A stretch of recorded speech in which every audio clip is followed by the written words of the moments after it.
Hello बच्चों, कैसे हो आप लोग। आई होप कि सभी बच्चे बढ़िया होंगे।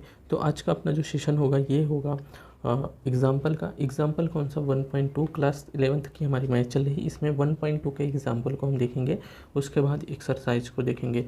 बच्चे इसमें अगर हम देखेंगे तो इसमें क्या पहला चीज़ें हैं। पहली चीज़ें हैं कि परिमित और अपरिमित समुच्चय किसे कहते हैं, ये भी चीज़ें हैं। ऊपर और हम चलने का प्रयास करें। ऊपर और हम जब चलते हैं तो यहाँ पे देखते हैं रिक्त समुच्चय आता है।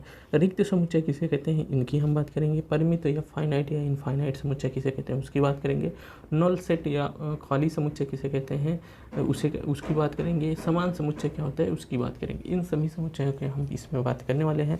किसी को कहीं भी डाउट होता है अपने डाउट को कमेंट बॉक्स में कमेंट कर सकते हैं। उनके लिए एक नया वीडियो अपलोड कर दिया जाएगा। चलिए हम देखते हैं अपने इस सेशन को। यहाँ पे हम बात करने वाले हैं रिक्त समुच्चय। हम बच्चे बुक को डायरेक्ट लिए हैं, आप ही अपने बुक में देखिए आपको पढ़ना कैसे है। जैसे रिक्त समुच्चय अर्थात एम्प्टी सेट। एम्प्टी सेट क्या होता है, परिभाषा की अगर हम बात करें तो इन्होंने परिभाषा में क्या है, एक समुच्चय जिसमें एक भी अवयव नहीं होता है। मतलब ऐसा सेट आपके पास हो जिसमें एक भी अवयव ना हो, वो क्या होगा, रिक्त समुच्चय होगा या शून्य समुच्चय होगा। ये तो हो गई आपका परिभाषा। उदाहरण में अब अगर हम चलें तो यहाँ कह रहा है कि मान लीजिए ए बराबर कितना दिया है, ए बराबर दिया है एक्स इस प्रकार क्या है, 1 से क्या हो, एक्स क्या हो 1 से इस प्रकार हो, 1 से क्या हो बड़ा हो और 2 से क्या हो छोटा हो। क्या एक्स की कोई ऐसी वैल्यू हो सकती है जो 1 से बड़ा हो और 2 से छोटा। कोई प्राकृतिक संख्याएं हो सकती हैं, नहीं हो सकती हैं। इसका मतलब ये हुआ जब नहीं हो सकती हैं, ये कैसा समुच्चय दिख रहा है, इसका मतलब ये आपका रिक्त समुच्चय दिख रहा है। इसके मध्य क्या हो सकती हैं, कोई भी संख्याएं नहीं, कोई भी प्राकृतिक संख्याएं नहीं हो सकती हैं, इसलिए ये क्या हो गया, रिक्त समुच्चय हो गया।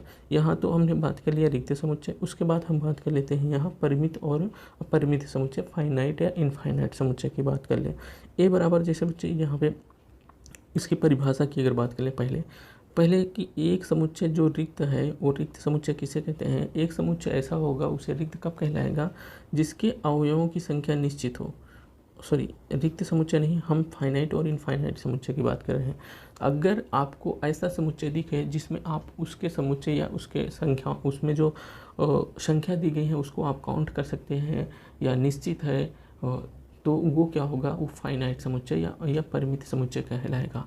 अपरिमित समुच्चय क्या होता है, इनफाइनाइट उसके कोई भी सेट होगा जिसके अंदर क्या होंगे, इनफाइनाइट नंबर होंगे या इन्फिनेटिव संख्याएं होंगी, वो क्या होगी, अपरिमित समुच्चय होंगी। यहाँ तक सभी बच्चों क्लियर हुआ। यदि W सप्ताह के दिनों का समुच्चय है तो वो क्या होगा, W अपरिमित समुच्चय होगा। ठीक, अब यहाँ पे मान लीजिए S समीकरण ये बराबर इतना दिया हलों का समुच्चय, तो S क्या होगा, परिमित समुच्चय होगा। कैसे होगा, अगर यहाँ पे x² - 16 बराबर 0 दिया है, x² बच्चे क्या कर देते हो 16, और यहाँ पे x बराबर हो जाएगा √16, तो x बराबर क्या निकल के आएगा, +-4 निकल कर आएगा। x बराबर कितना निकल के आया बच्चे, +-4 निकल के आया। इसका मतलब ये क्या हो गया, आपके पास x का मान 2 ही है, एक तो +4 आए, एक तो या तो -4 आए, तो आपको क्या हो गया, ये क्या हो गया, फाइनाइट सेट हो गया, परिमित समुच्चय हो गया। अब यहाँ W सप्ताह के दिनों का समुच्चय, अर्थात W मतलब कोई भी सप्ताह हो सकता है ये, ठीक। तो वो क्या हो गया कि उसमें सप्ताह में दिनों की संख्याएं को आप फाइनाइट का मतलब कि काउंटिंग कर सकते हैं, तो इसलिए ये भी क्या हो गया, परिमित समुच्चय हो गया।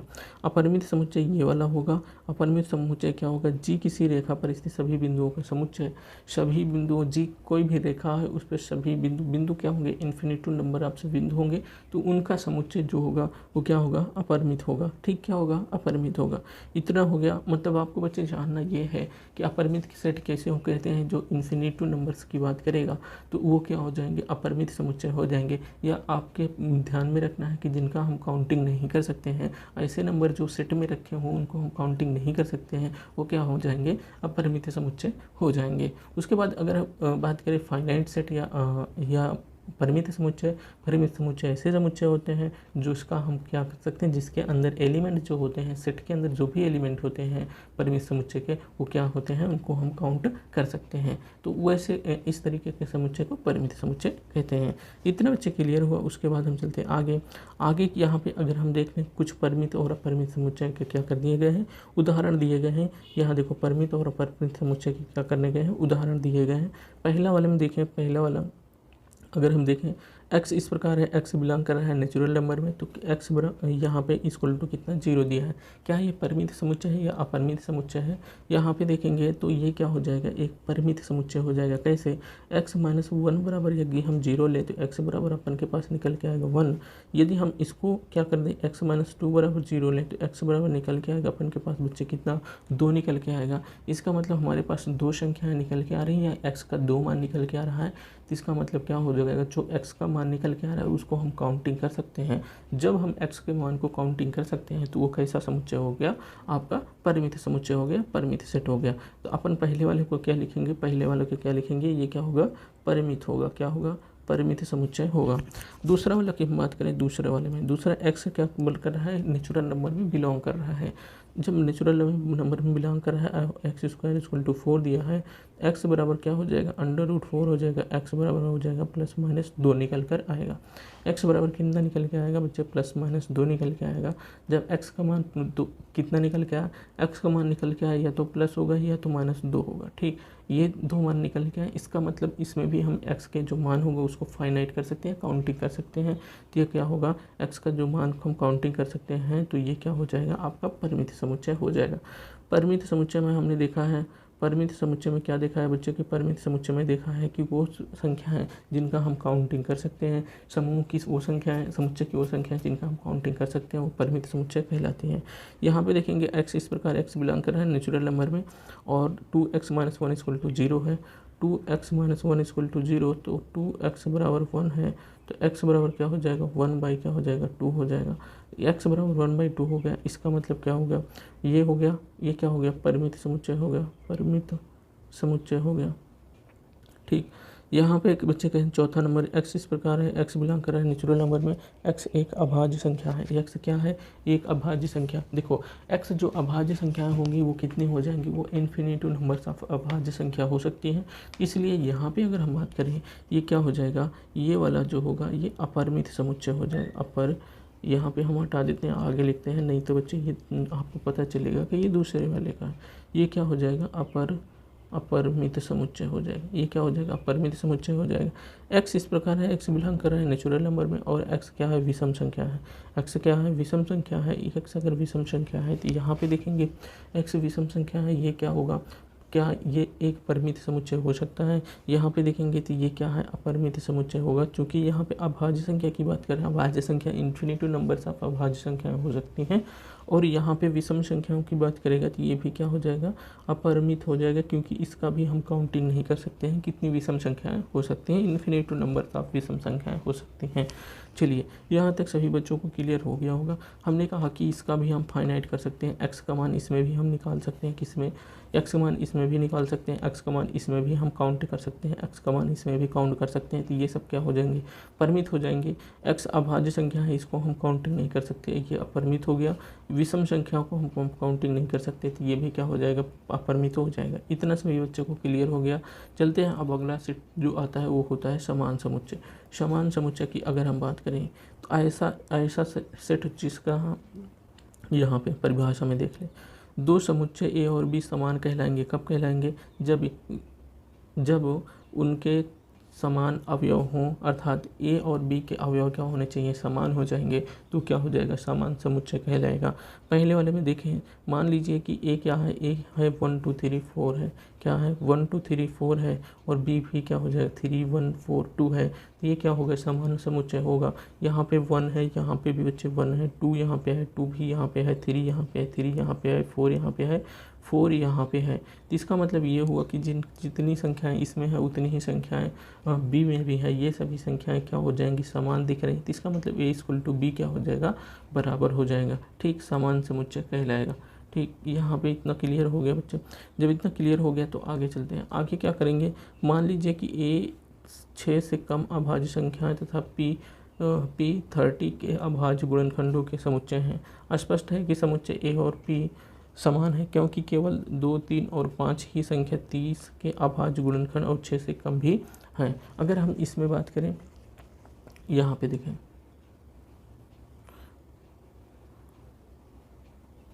बहुत ही लेंदी तरीके से इन्होंने रखा हुआ है।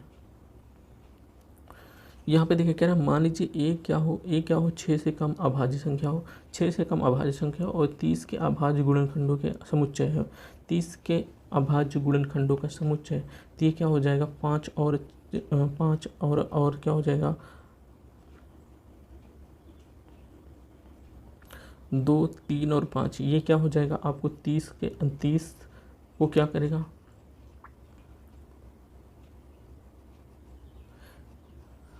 और 6 से कम अभाज्य संख्याओं का समुच्चय ये होगा और 6 से 2, 3, 5 होगा जो कि वो खुद से डिवाइड होगा। और यहाँ 30 से अभाज्य संख्याओं का समुच्चय 30 से अभाज्य संख्याएं 30 के अभाज्य संख्याएं क्या होंगी 2, 3 और 5 होंगी। समुच्चय ए और पी समान हैं क्योंकि केवल 2, 3 और 5 ही क्या हो संख्या 30 के अभाज्य गुणनखंड होंगे और 6 से कम भी होंगे। तो ये क्या हो जाएंगे, ये भी क्या हो जाएंगे समान समुच्चय हो जाएंगे। तो इसमें यहाँ तक आपको सभी बच्चों को ध्यान में रखना है। इसके बाद हम चलते हैं आगे अपना ये सारे सब उदाहरण ही दिए गए हैं, एग्जाम्पल ही दिए गए हैं। हमारी जो एक्सरसाइज आती है 1.2 एक्सरसाइज को अब हम करेंगे। चलिए बच्चे हम अपने देखते हैं एक्सरसाइज को। एक्सरसाइज में अगर हम बात करें बच्चे यहाँ पे हम सीधे बुक वाली PDF को खोले हैं। यहाँ पे अगर हम देखें एक्सरसाइज में एक्सरसाइज 1.2 हमारी एक्सरसाइज है। यहाँ पे 1.2 एक्सरसाइज की हम बात करने वाले हैं। क्या हो गया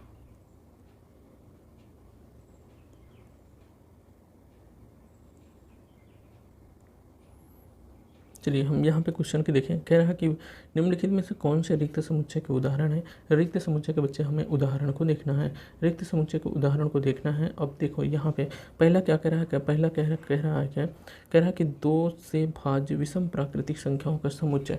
क्या आपके पास ऐसी संख्याएं मिल सकती है कि जो 2 से भाज्य हो और विषम प्राकृतिक संख्या हो। अगर हम विषम प्राकृतिक संख्या की बात करें तो वो क्या हो जाएगी, वो हो जाएगी 3, 5 और 7, 9। ये सब क्या हो जाएंगी विषम अप टू डॉट आगे ये सब क्या हो जाएंगी विषम प्राकृतिक संख्याएं आपको दिखेंगी।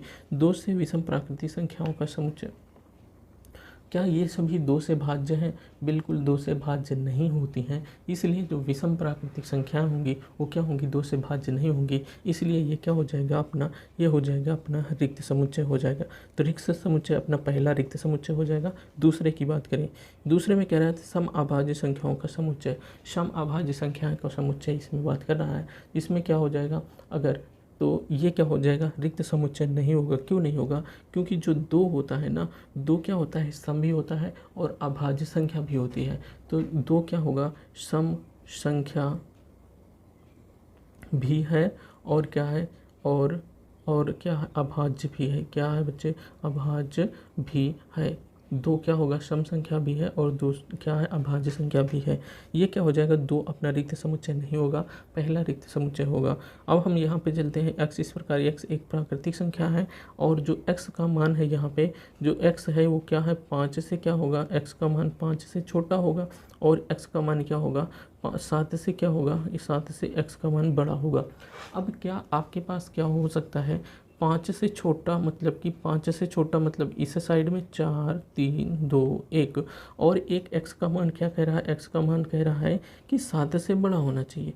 7 से बड़ा मतलब इस साइड में 7 के बाद 8, 9, 10 अप टू डेट आगे होना चाहिए। तब क्या आप देख रहे हैं क्या कोई भी इनके अंदर कोई भी ऐसा संख्या आ रही है? नहीं आ रही है। इसका मतलब ये भी क्या हो जाएगा रिक्त समुच्चय निकल कर आएगा। कोई भी संख्या नहीं दिख रही है इनमें, कॉमन कोई भी संख्या नहीं दिख रही, इसका मतलब ये भी संख्या क्या हो जाएगी रिक्त समुच्चय हो जाएगी। इतना सभी बच्चों को ध्यान में आया होगा। इसके बाद हम चलते हैं चौथे नंबर के क्वेश्चन की तरफ। इस वाले पे क्या है कि y इस प्रकार है कि y किन्हीं भी 2 समांतर रेखाओं का उभयनिष्ठ बिंदु है। किन्हीं भी 2 समांतर रेखाओं का उभयनिष्ठ बिंदु क्या हो सकता है? अगर हम 2 समांतर रेखाएं इस तरीके से इसे खींचें तो क्या इनके अंदर कोई उभयनिष्ठ बिंदु आएगा? समांतर रेखाएं कहीं तक भी ये अनंत तक ये क्या हो जाएंगी, इनकी जो डिस्टेंस होगी मतलब डिस्टेंस यहाँ से यहाँ तक की डिस्टेंस